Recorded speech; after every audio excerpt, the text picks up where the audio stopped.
Hello மக்களே, welcome to கதைகளின் அரங்கம். நான் உங்க கார்த்திகா. இன்னைக்கு நம்ம சேனல்ல கதைகள் பகுதியில் என்ன கதைன்னு வாங்க வீடியோல போய் தெரிஞ்சுக்கலாம்.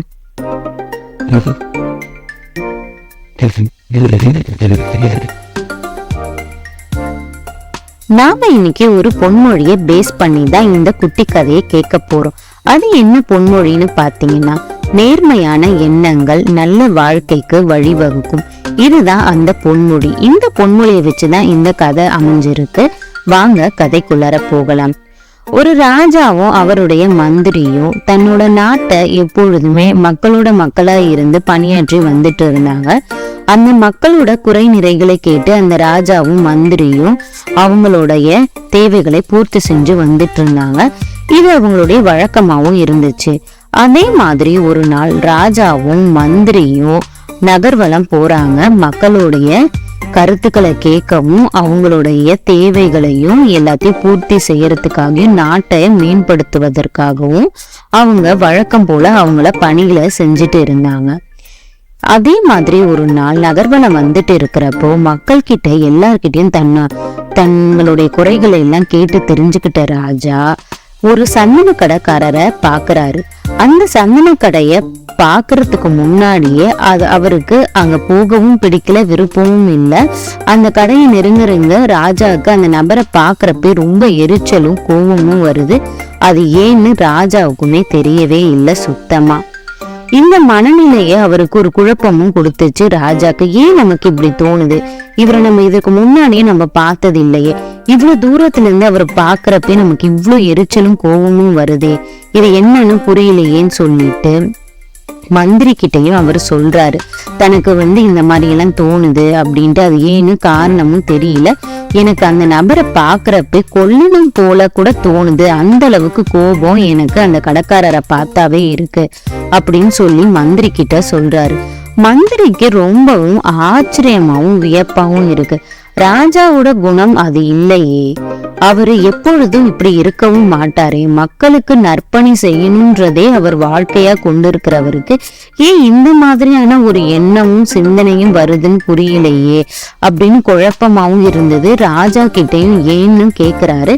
அவருக்கு பதில் எதுவும் இல்லாததுனால அமைதியாவும் மௌனமாவும் இருக்கிறாங்க. அவங்களோட நகர்வலத்தை அதோட முடிச்சுட்டு அவங்க அரண்மனைக்கு திரும்பி செல்றாங்க. ராஜாவோட மனநிலையை கண்டு மந்திரிக்கு ரொம்பவும் குழப்பமாவும் வியப்பாவும் இருந்துச்சு. ஏன்னா மக்களுக்கு நல்ல பணி செய்யறதே ராஜாவுடைய தொண்டாவும் அவங்க நாட்டு மக்கள் செல்வத்தோடையும் செழிப்போடையும் வாழணுன்றதுதான் ராஜாவோட எண்ணம்ன்றது மந்திரிக்கு ரொம்பவே நல்லாவே தெரியும். சோ இவருக்கு ஏற்பட்ட குழப்பத்தை போக்கியே ஆகணும்னு சொல்லி மந்திரி மேலும் மேலும் குழப்பம் அடைகிறாங்க. ராஜாவோட எண்ணங்களை நினைச்சு அன்னைக்கு ராத்திரி அவர் ஃபுல்லாவே தூங்கவே இல்லை. எதனால ராஜாக்கு இப்படி ஒரு கோபம் வந்துச்சு? ஒரு மனுஷனை கொல்லணுன்ற அளவுக்கு இவருக்கு இவ்வளவு கோபம் வந்ததே இல்லையே இவ்வளோ நாள். நாம இத கண்டிப்பா என்னன்றத நம்ம தெரிஞ்சே ஆகணும். ராஜாக்கு இருக்கிற இந்த எண்ணத்தை நம்ம போக்கி ஆகணும். ஒரு மந்திரியா அவரு பல யோசனைகள் யோசிச்சுட்டே இருக்காரு. ராஜாவுக்கும் அவர் சேர்த்து யோசிக்க ஆரம்பிச்சாரு. அமைச்சர் எல்லாரையும் கூப்பிட்டு மந்திரி ஆலோசனையும் நடத்துறாரு. அப்ப அவருக்கு ஒரு யோசனை வருது.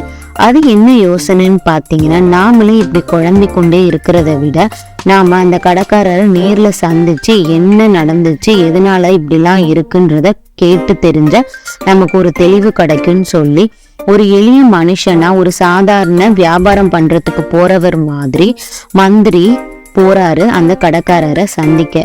அந்த கடைக்காரரையும் சந்திக்கிறாரு. அங்க போயிட்டு உங்க வியாபாரம் எல்லாம் எப்படி நடக்குது அப்படின்ற ஒரு கேள்விதான் முதல்ல வைக்கிறாரு. எடுத்த உடனே அந்த கடைக்காரர், எனக்கு எந்த வருமானமும் இதுல எனக்கு பயன்படுற அளவுக்கு கிடைக்கிறதே இல்லை. நிறைய பேர் கடைக்கு வராங்க, என் சந்தன கட்டைய தொட்டு பாக்குறதுக்கும் அத வாசனையை நுகர்றதுக்கு மட்டுமே வராங்க. சரி, ஒரு சில பேர் மட்டும்தான் இத வாங்கிட்டு போறாங்க. அதனால எனக்கு எந்த லாபமும் கிடைக்கவே மாட்டேங்குது அப்படின்னு சொல்லி புலம்ப ஆரம்பிக்கிறாரு. மேலும் அவர் சொல்ல ஒரு ஆச்சரியமான தகவல் அவர் சொல்றாரு. அது என்ன தகவல்னு பாத்தீங்கன்னா, மந்திரி கிட்ட அவர் சொல்றது, இந்த நாட்டோட ராஜா எப்போ சாவாருன்னு தான் நான் காத்துக்கிட்டு இருக்கேன் அப்படின்னு சொல்றாரு. இதை கேட்டதுமே மந்திரி ரொம்பவே அதிர்ச்சி அடைகிறாரு. ஏங்க இப்படி சொல்றீங்க அப்படின்னு கேக்குறாங்க. ஆமா, இந்த நாட்டோட ராஜா இறந்தாதான் அவரோட இறுதி சடங்குக்கு இந்த சந்தன கட்டைகள் எல்லாமே வாங்கிட்டு போவாங்க. அப்பதான் என்னோட வறுமையும் நீங்கும், நானும் சந்தோஷமா இருப்பேன். அதனாலதான் நான் சொல்றேன் அப்படின்னு சொல்றாரு. இந்த தகவலை கேட்ட மந்திரிக்கு ரொம்ப திடுக்கிட்டு போகுது, ஆச்சரியமும் அடைகிறாரு. இவரோட கெட்ட எண்ணம் தான் ராஜாவை இவரை நெருங்கவும் விடல, அவருக்கு இவர் மேல கோபமும் வரத்துக்கான காரணமும் இதுதான். ஒருத்தரை பார்க்கவும் இல்லை, ஆனா அவருடைய எதிர்மறையான எண்ணங்கள் ராஜாவை போய் தாக்கிருக்கு. அவர் சாகணும்னு இந்த கடைக்காரர் நினைச்சிருக்காரு. அந்த தீமையான எண்ணம் தான் ராஜாவுக்கு கோபம் அடைகிற மாதிரி வந்திருக்கு. அதனாலதான் இவரை பார்த்த உடனே கொல்லணும்ன்ற அளவுக்கு ராஜாவுக்கு கோபமும் வந்திருக்கு. இந்த எண்ணத்தை எப்படியாவது நாம மாத்தணும் அப்படின்னு சொல்லி மந்திரி முடிவெடுக்கிறாரு. அதே மாதிரி மந்திரி ஒரு செயலையும் திட்டமிடுறாரு. அது என்னன்னு பாத்தீங்கன்னா, இவரு வியாபாரத்துக்கு தானே போனார் இல்லையா, அதனால இந்த மந்திரி அந்த சந்தன கடைக்காரர்கிட்ட நிறைய பொற்காசுகளை கொடுத்து சந்தன கட்டைகள் எல்லாத்தையும் வாங்கிட்டு வராரு. ஆனா தான் இந்த நாட்டோட மந்திரி அப்படின்றத அடையாளம் எங்கேயும் படுத்திக்காம ஒரு வியாபாரிய அவர் வாங்கிட்டு வராரு. அதை வாங்கிட்டு நேரா அரசவைக்கு தான் வராரு. அரசவைக்கு வந்ததும் ராஜா கிட்டையும் எந்த உண்மையும் சொல்லாம அந்த சந்தன கடைக்காரரு, இன்னைக்கு நான் சந்திச்சேன், அவர் உங்க மேல உள்ள அன்பு மிகுதியால இந்த சந்தன கட்டைகள் எல்லாம் பரிசா கொடுத்தாரு அப்படின்னு சொல்றாரு. இதை கேட்ட ராஜாவுக்கு ரொம்பவே சந்தோஷம். தன்னோட நாட்டுல உள்ள ஒரு மக்கள் இவ்வளோ சந்தோஷமா இருந்து ராஜாவுக்கு பரிசளிக்கிறது கேட்டு அவருக்கு அவ்வளோ சந்தோஷம் அடைஞ்சு அந்த கடைக்காரர் கொடுத்த அந்த சந்தன கட்டைய ரொம்பவே ஆசையாவும் அன்போடு நேசிச்சு வாங்கிக்கிட்டாரு. வேற எந்த விஷயம் நடந்ததை எதுவுமே மந்திரி ராஜா கிட்ட சொல்லவும் இல்லை. இந்த ராஜா சந்தோஷம் அடைஞ்ச உடனே பாத்தீங்கன்னா இன்னொரு நற்செய்தியை செய்யறாரு. என்னன்னு பாத்தீங்கன்னா, மேலும் நிறைய பொற்காசுகளை அந்த சந்தன கடைக்காரருக்கு கொடுக்க சொல்லி மந்திரி கிட்ட கொடுக்கிறாரு. அதையே எடுத்து கொண்டு போய் மந்திரி அந்த சந்தன கடைக்காரருக்கு கொடுக்கிறாரு. அவரும் ராஜா தனக்கு இவ்வளவு அன்பளிப்பு கொடுத்தாருன்னு தெரிஞ்சு அவ்வளோ சந்தோஷம் அடைகிறாரு. அப்ப அவருக்கு அவர் மேல இருந்த ஒரு நேர்மறையான எண்ணங்கள், அதாவது எதிர்மறையான எண்ணங்கள் மறைஞ்சு நேர்மறையான எண்ணங்கள் வருது. நல்ல சிந்தனைகள், ராஜாவை புகழ்ந்தும் போற்றியும் அவர் மாறுது அவருடைய கருத்து, எண்ணம் எல்லாமே. ராஜாவும் நடந்தது எதுவுமே தெரியாம தனக்காக ஒருத்தர் அன்பளிப்பு கொடுத்ததை நினைச்சு ரொம்பவே சந்தோஷம் அடைகிறாரு.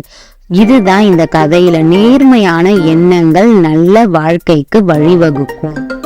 எப்பொழுதுமே நாம இந்த கதையில வர கருத்தை என்னன்னு எடுத்துக்கிட்டோம்னா, நாம மத்தவங்களுக்கு எப்பொழுதுமே கெட்டது நினைக்கவே கூடாது. தெரிஞ்சவங்களோ தெரியாதவங்களோ நாம எப்பொழுதுமே அவங்களுக்கு தீமைய ஒரு எண்ணமோ ஒரு செயலோ எதுவுமே நம்ம எண்ணங்கள் வழியாவே நம்ம அதை பத்தி யோசிக்கவே கூடாது. செயல் அடுத்தபடி, எண்ணமே நமக்கு முதல்ல வரவே கூடாது. மற்றவங்கள தப்பாவும் தவறாவும் யோசிக்கிறதுக்கும் சித்தரிக்கிறதுக்கும் நமக்கு எந்த உரிமையும் இல்லை. அந்த எண்ணங்களை நமக்கு எப்பொழுதுமே வாழ்க்கையில வரவே கூடாது. அந்த எண்ணங்கள்லாம் நம்ம வாழ்க்கைக்கு வந்துச்சுன்னா நம்ம வாழ்க்கை தான் வீணாகுமே தவிர அதோட நம்ம வாழ்க்கை உயரத்துக்கே செல்லவே செல்லாது. ஸோ நம்ம எப்பொழுதுமே ஒரு நேர்மையான எண்ணங்களை வளர்த்துக்கிட்டே வரணும். இங்கிலீஷ்ல சொல்லுவோம் இல்லையா, எப்பொழுதுமே ஒரு அஃபர்மேஷன்ஸ் இருந்தாலுமே அதை நம்ம பாசிட்டிவ் தாட்டோட தான் இருக்கணும். ஸோ அப்பதான் நமக்கு யூனிவர்ஸ் எல்லாமே நமக்கு கொடுக்கும் அப்படின்னு சொல்லுவாங்க. அதே தான் நமக்கு பிரபஞ்சம் நல்ல விஷயங்களை தரும்னா நாம பிரபஞ்சத்துக்கிட்ட நல்ல விஷயங்களே கேட்கணும். எப்பொழுதுமே நேர்மறையான எண்ணங்களையும் சிந்தனையும் நம்ம வச்சிருந்தோம்னா நம்ம வாழ்க்கை மேன்மேலும் உயரத்துக்கே போகும். இதுதான் இந்த கதையில இருந்து நான் கத்துக்கிட்டது. நீங்களும் இந்த கதையில ஏதோ ஒரு நல்ல விஷயம் தெரிஞ்சிருப்பீங்கன்னு நினைக்கிறேன். நான் வேற ஒரு கதையில உங்க எல்லாரையும் சந்திக்கிறேன். நன்றி.